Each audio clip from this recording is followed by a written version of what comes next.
ഓം നമോ നാരായണായ.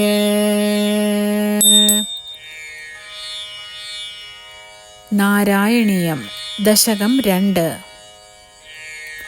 ശ്ലോകം 6.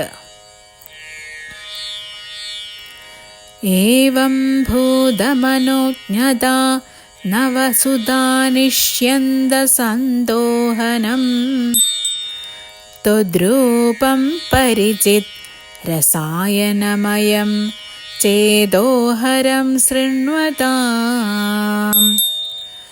സദ്യ പ്രേരയതേ മതിന്മദയതേ രോമാഞ്ചയത്യംഗകം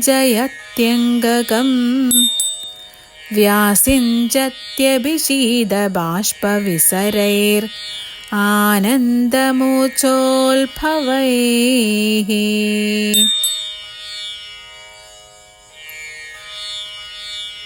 ഗുരുവായൂരപ്പ, ഇപ്രകാരം മറ്റുള്ളവരുടെ മനസ്സിന് ആനന്ദം നൽകുന്ന അവിടുത്തെ സൗന്ദര്യത്തിൻ്റെ പുതിയ ഉറവിടം അങ്ങയുടെ വിഗ്രഹം തന്നെ.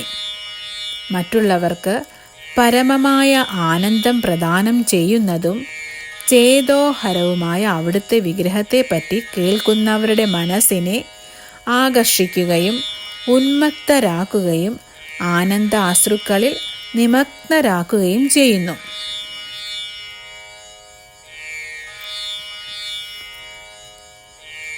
ശ്ലോകം 7.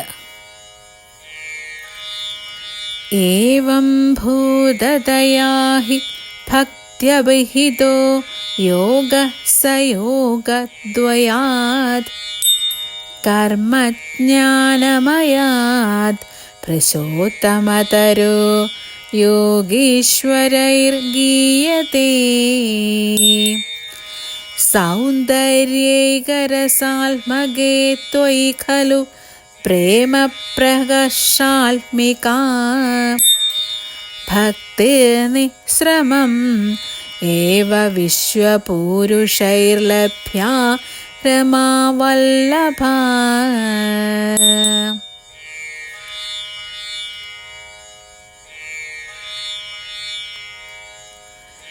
ഇപ്രകാരമുള്ള അങ്ങയുടെ രൂപത്തിൻ്റെ അനുഭൂതിയിൽ യോഗികളായ ഭക്തർ ഭക്തിയോഗം തന്നെ മറ്റു 2 യോഗങ്ങളെക്കാളും, അതായത് ജ്ഞാനയോഗത്തെക്കാളും കർമ്മയോഗത്തെക്കാളും ഉത്തമമെന്ന് വാഴ്ത്തുന്നു.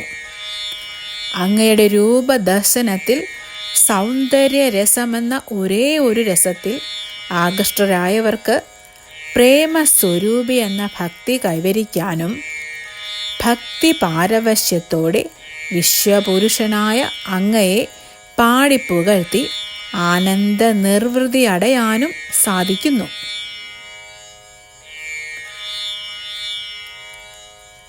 ഓം നമോ നാരായണായ.